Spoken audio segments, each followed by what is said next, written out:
this fourth video. What we're going to do is actually get down to some mixing, and the first thing that we want to do is to go ahead and separate everything onto the mixer tracks here. I'm not going to make you sit here while I do it.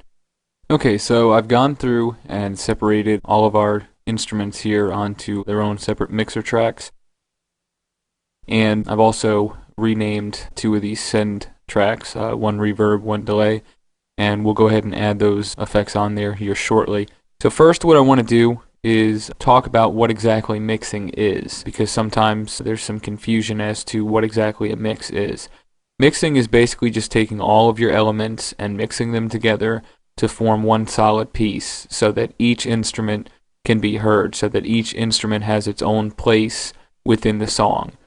Mixing involves adjusting levels, panning in stereo left and right, and using effects like reverb and delay to create depth and space within the mix as well. And of course we're going to adjust levels also. So the first thing that I want to do is I want to listen through the entire track, and then once we've done that, we're going to start with panning and volume adjustment and try to get everything kind of in its own space. Then we can start working with effects and EQ, and finally we may end up doing some automation to try to work out some trouble spots. So we'll go ahead and listen through. Maybe an idea of what you can do while we're listening through this track is maybe get out a pencil and paper and just write down some ideas that you might hear, things that you think need to be adjusted. And once we get through listening to the entire track, we can go back through and work out those adjustments, so that way we have a bit of an outline to work from. So I'm going to go ahead and play through the entire track. And again, just listen for spots that you think need to be adjusted.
Okay, so after listening through the entire track and making some notes and everything, I'm going to go through here and play the track again, and as I do, I'm going to start panning and adjusting levels.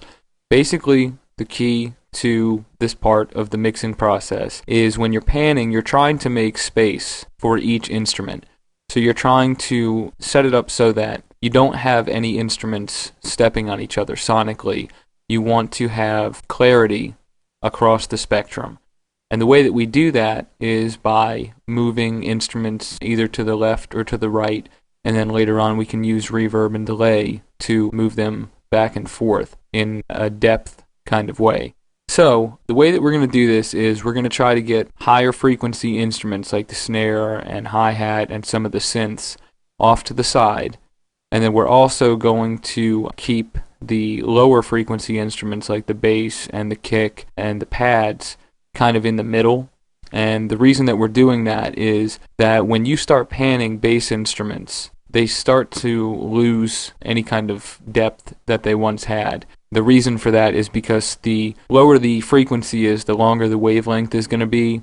If you pan a lower frequency instrument off to the side, those longer wavelengths tend to wrap around a listener instead of hitting them direct on. So it's always a good idea to try to keep your kick and your bass right in the middle. Any kind of bass instruments need to stay down the center. The only exception, and I do this sometimes, we'll try it here, is maybe take the bass and pan it off to the side, maybe by 2 or 3%, and then do the kick the same way to the other side. So that way you can kind of create a little bit of space in there if the kick and the bass are kind of muddy together. But that's not really the case here, but we can give it a shot and see what happens. So again, I'm going to play this back, and as I do, I'm going to pan these instruments around and also adjust levels.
Okay, we went through and panned some of the instruments here and adjusted the volumes. And again, like I said, we're trying to keep the lower frequency instruments in the center and the higher frequency instruments off to the side. Now, if you'll notice when doing that, I took some of this stuff down pretty far. The pad and the synth, the second synth here, which was kind of sticking out a lot. So I moved both of those down, as well as the pad. Now with the pad, we're going to be doing some reverb and delay to kind of put that in the background to create more of an atmospheric kind of sound. But you know, with the bass and the kick, of course with the dance track, you want those two particular elements to be, you know, front and center, because that's what people are dancing to, and that's what kind of carries the song. And then, you know, any kind of extra stuff, the synths and these extra percussion things, hi-hat and everything, are just kind of decoration on the song. So what I'd like to do now is start tackling EQ. Now for the sake of this tutorial, I'm just going to be using the channel EQs here. We're not going to do any kind of insert effects or anything. And the reason for that is we just don't have the time to really go through and do everything exact. So we're going to do a rough EQ, and as I do this again, we're going to be trying to accentuate the parts of each instrument that really stick out, that really make that instrument what it is, while at the same time trying to avoid stepping on other instruments. And you know, we don't have that much of a problem with it since we started panning things, but we'll keep an ear out for that, and once I get done, we'll talk a little bit more about it.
Okay, so I think that sounds pretty good as far as EQ is concerned. And next, what we want to do is add some effects. And for that, all we're going to do is reverb and delay. And then we'll try to play around with some automation. Then we should be pretty much done. As far as EQ is concerned, what I did was, again, try to accentuate the prominent frequency of each instrument and avoid stepping on other instruments at the same time.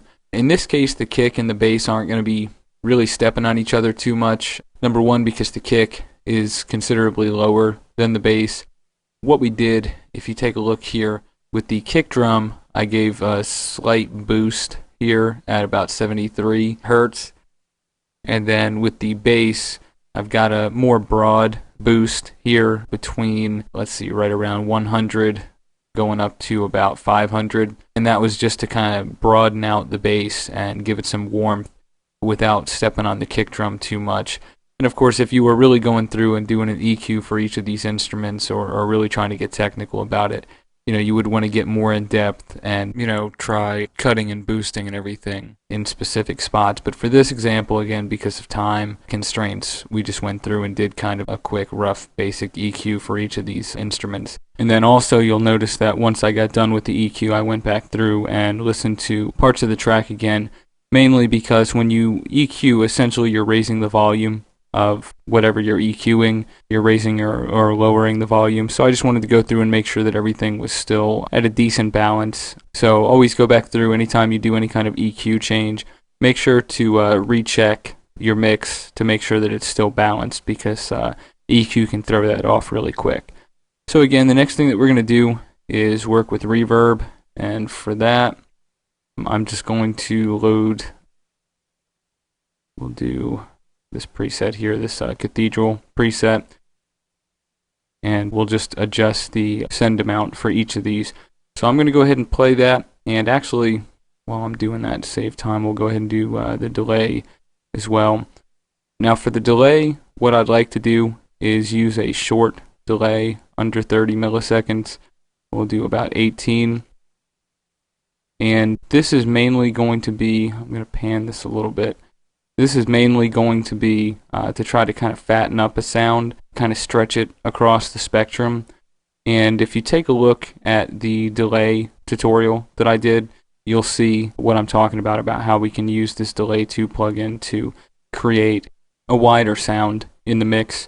So I'll go through and do reverb and delay on these, and then we'll come back and talk about it.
Okay, so what we did there was we added a little bit of reverb to some of the instruments and also used that short delay under 30 milliseconds to try to fatten up some of the sounds.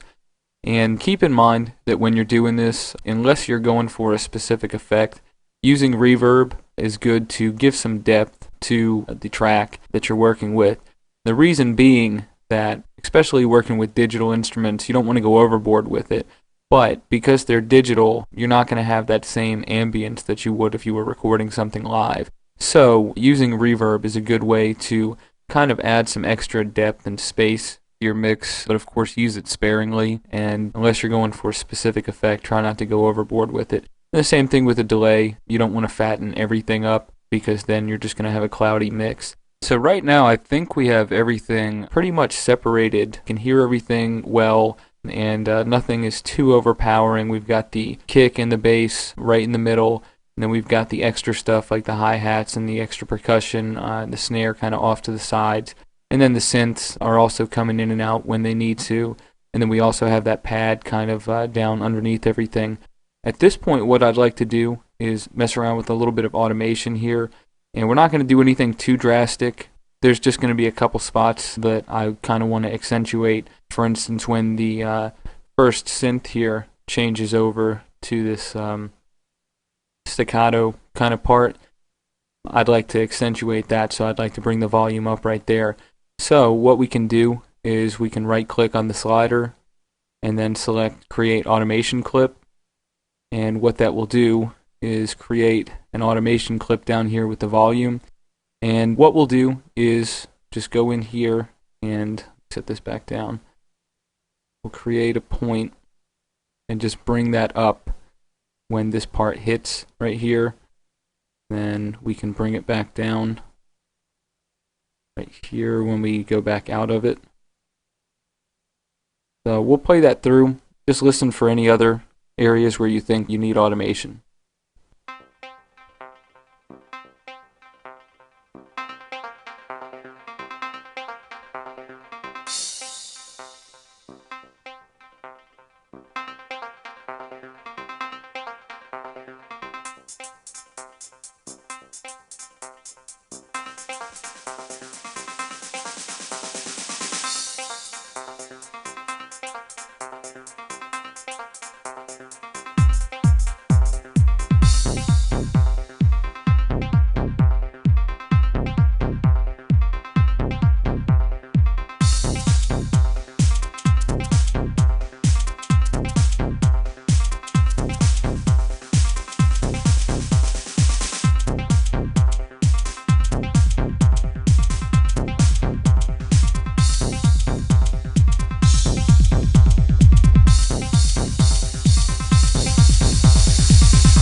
one other cool thing that we can do, for instance, we could, on the snare, we could add like this fast low pass filter.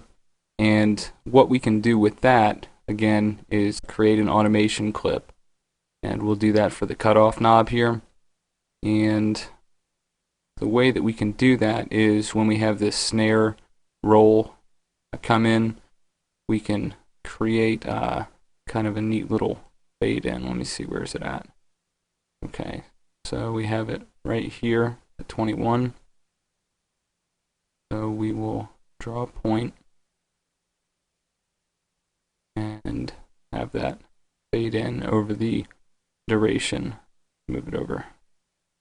Have that fade in over the duration of the roll.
What I'm trying to do is get this set up so that it only affects this portion right here.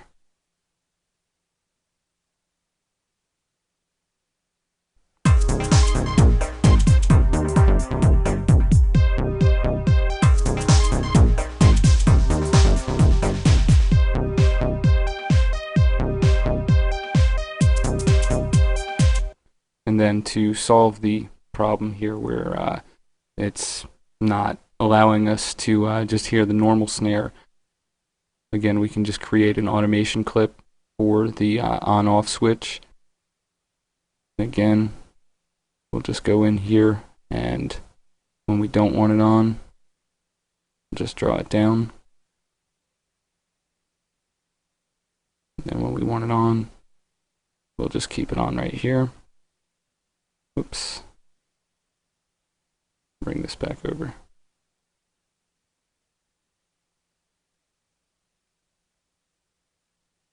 And sometimes these are not too much fun to play with.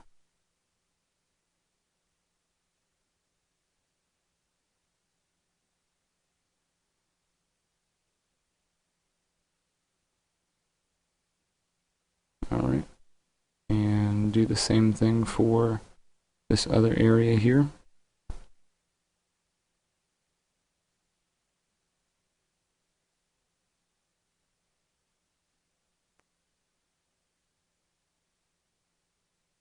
And that way, just add a point in here. Well,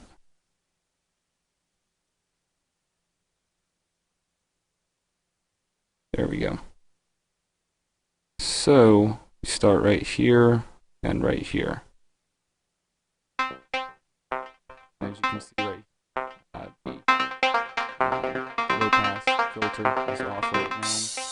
And then once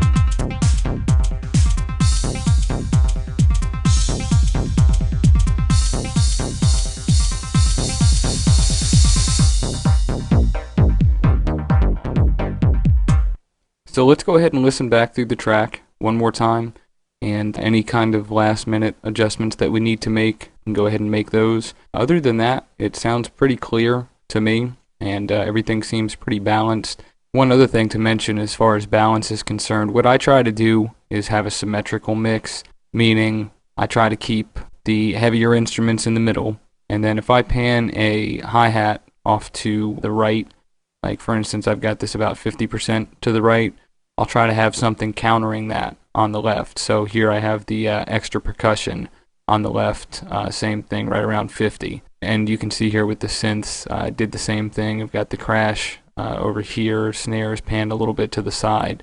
So again, I try to keep everything symmetrical and keep it balanced in that sense.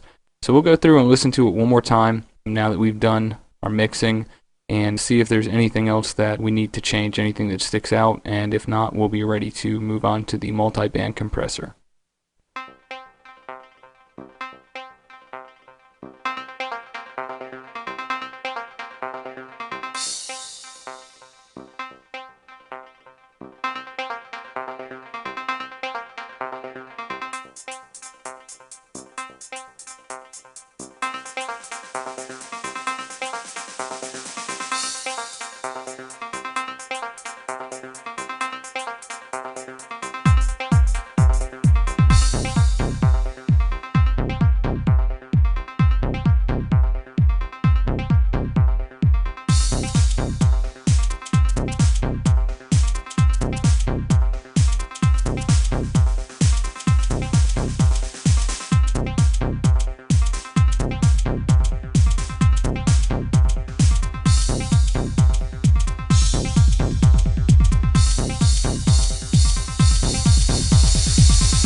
So I think that sounds pretty good. Everything is balanced and nothing sticks out too much when we don't want it to. Again, I tried to accentuate that one synth during the parts when it was either playing by itself or during that little middle part where I really wanted that staccato kind of part to stick out. We've also gone through and done low pass filter automation on the snare. And of course there's all sorts of possibilities and all sorts of different things that you could play around with and experiment with. And again, because of the time constraints here, we don't really have time to go into it. But I hope that throughout this tutorial, at least by watching what I was doing and by listening as I went along, you could see kind of a general idea of how to approach mixing and some of the steps that are involved, and also get an idea for what you're listening for, maybe get some inspiration on your own projects. In the next tutorial, and the final tutorial in this little series here, what we're going to do, I'm going to export our mix here, and we will re-import it as an audio clip and use the multi-band compressor and some EQ to try to finalize the track and get it sounding really good. So I will see you in the next tutorial, and thank you for watching.